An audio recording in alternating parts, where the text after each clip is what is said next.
Banyak yang nanyain masalah cotton bud, sebetulnya boleh nggak sih digunakan di rumah? Jadi cotton bud itu masih boleh saja digunakan untuk membersihkan telinga. Tapi harus dibantu orang lain, karena kotoran telinga itu lokasinya nggak ada di bagian dalam banget telinga. Hanya di sepertiga bagian luar.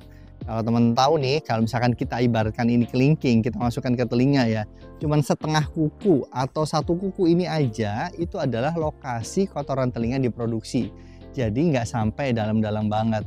Nah, kalau misalkan dibantu orang lain, tentu aja orang lain itu juga harus tahu teorinya. Karena misalkan nggak tahu teorinya ya sama aja. Selalu berpikiran bahwa kotoran telinga itu siapa tahu lebih dalam dapatnya lebih banyak. Pasti teman-teman mikir kayak gitu kan. Jadi kotoran telinga itu misalkan harus dibersihkan juga, bukan berarti harus sering dibersihin. Karena kotoran telinga itu hanya diproduksi itu rata-rata pergantian kulitnya ya, itu sekitar 2 mingguan.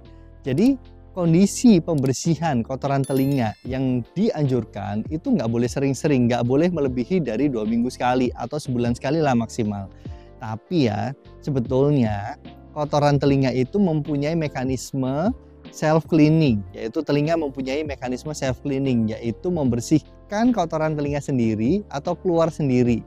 Pasti teman-teman udah pernah ngerasain kan kalau misalkan tiba-tiba kok ada yang ngegelinding gitu ya dari telinga, itu biasanya juga diakibatkan karena pada saat getaran kita makan ataupun kita bicara itu kotoran telinga bisa keluar sendiri dari liang telinga kita.